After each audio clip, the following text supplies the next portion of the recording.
शिक्षा पद्धति में सुधार के लिए ये व्यक्ति यहाँ पर दिल्ली के जंतर मंतर पर मिले। सर, आपका नाम क्या है? मैं लोकेश कुमार। लोकेश सर, यहाँ पर जंतर मंतर पर आप शिक्षा पद्धति के लिए जागरूकता की भी बात कर रहे थे लोगों पर, क्या कह रहे थे आप? मैं बाय प्रोफेशन टीचर हूँ और शिक्षक होने के नाते समाज के प्रति मेरा दायित्व बनता है। तो यहाँ शिक्षा सुधार की बात आएगी तो हम बात जरूर करेंगे। शिक्षा सुधार पर हम ऑलरेडी काम कर रहे हैं क्योंकि शिक्षा में बहुत सुधार की जरूरत है। हमारा स्तर बढ़ने के बजाय लगातार गिरता जा रहा है। कुछ 5% पे हो सकता है हम बहुत अच्छा कर रहे हो, लेकिन 90% जो है हमारा डाउन होता जा रहा है क्योंकि सिर्फ 10% लोग बच्चे हमारे कामयाब होकर के फॉरेन में चले गए, इससे ही काम नहीं चलना है। बाकी 90% का अगर सब कुछ डाउन होता चला जाएगा तो बहुत नुकसानदायक होगा। यहाँ पर लोगों को जो आप जागरूकता की बात कर रहे थे कि लोगों को जागरूकता ही नहीं है, लोगों को पता ही नहीं है, वो क्या कह रहे थे आप? नहीं, जागरूकता तो है लोगों को, लेकिन फिर बहुत सारी चीज़ें हैं जो लोगों को समझने की ज़रूरत है। क्योंकि आज शिक्षा जो है, जो हम शिक्षा का जो हमारा भाव बन गया है, ये कहें कि इस तरह की व्यवस्था बन गई है कि हम सिर्फ नौकरी तक के लिए शिक्षा की बात करते हैं। नौकरी करना, एग्जाम पास करना, नौकरी तक के, लेकिन शिक्षा का अर्थ नहीं है। वो शिक्षा जो आपको सभ्य और समझदार जिम्मेदार नागरिक नहीं बना पा रही है, वो शिक्षा अधूरी है। तो क्या लगता है शिक्षा पद्धति में बदलाव की आवश्यकता है? बहुत बदलाव की जरूरत है। किस प्रकार के बदलाव? देखिए, फिर मैं कह रहा हूँ आपको कि अभी जो शिक्षा पद्धति है हमारी, कहीं ना कहीं वो सिर्फ एग्जाम पास करने और नौकरी के आसपास घूमती है।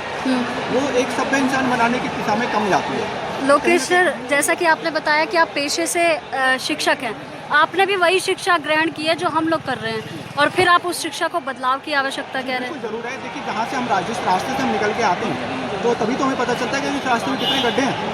अगर उस रास्ते गए नहीं तो हमें पता कैसे चलेगा कितने गड्ढे हैं। आप सरकारी टीचर हैं, प्राइवेट? Private teacher. कौन से स्कूल में पढ़ते हैं? अब स्कूल में नहीं है, फ्रीलांसर है। पहले स्कूल में थे, आंदोलन के बाद छोड़ दिया। ये आप शिक्षा की पद्धति के ऊपर बदलाव को लेकर समय समय पर विधानसभा, लोकसभा में जाकर पैम्फलेट देते रहते हैं, क्या लगता है कि बदलाव होगा? हाँ, बिल्कुल। देखिए, उम्मीद पे तो दुनिया कायम है। हम लोग भी प्रयास करते रहते हैं कि किसी तरह से शिक्षा में सुधार हो।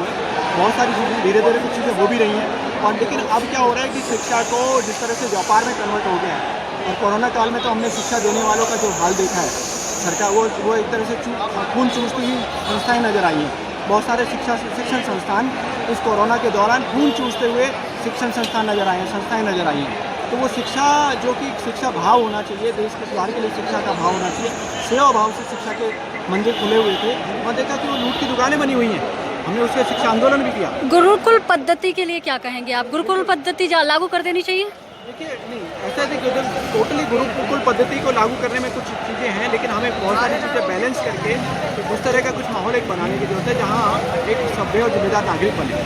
अच्छा, गुरुकुल पद्धति के डेवलपमेंट पे आप बात नहीं कहते? नहीं, मैं उसको नकार नहीं रहा हूँ। गुरुकुल पद्धति में जो अच्छाइयाँ थीं, वो आज की परिस्थिति में कैसे उनको इम्प्लीमेंट किया जाए। आप शिक्षा में किस प्रकार की बदलाव चाहते हैं? किस प्रकार की बदलाव चाहते हैं? हम ये चाहते हैं कि शिक्षा सिर्फ और सिर्फ ये एग्जाम पास करने के लिए और नौकरी के लिए ना रहे।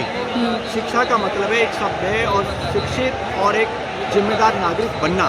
वो अगर शिक्षा हमारी नहीं बना पा रही है तो उसमें सुधार की जरूरत है। जैसे कि सर, अगर हम वर्तमान में बात करें, अगर माता पिता की बात करें, तो सबसे पहला जब बच्चा पैदा होता है और वो स्कूल में जाता है तो उसके माँ बाप यही कहते हैं, ज़्यादा पढ़ो तुम्हें डॉक्टर बनना है, ज़्यादा पढ़ो तुम्हें इंजीनियर बनना है, इतना ज़्यादा पढ़ो तुम्हें वकील बनना है। कोई ये नहीं कहता माँ बाप कि आपको एक अच्छा नागरिक बनना है या आपको अंदर एक अच्छा संस्कार चाहिए। तो कहीं ना कहीं लगता है कि आपको ये साइकोलॉजी, मेंटलिटी बदलने की आवश्यकता है। वही मैं कह रहा हूँ कि पूरी व्यवस्था ऐसी बनी हुई है।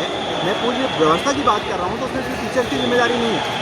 टीचर से लेके पेरेंट्स तक सब जगह एक माहौल ऐसा बना हुआ है कि शिक्षा का मतलब अच्छी नौकरी, शिक्षा का मतलब अच्छा पैसा कमाना, जबकि शिक्षा का मतलब अच्छी नौकरी और अच्छा पैसा कमाना बिल्कुल नहीं है। शिक्षा का मतलब है सभ्य और जिम्मेदार नागरिक बनना।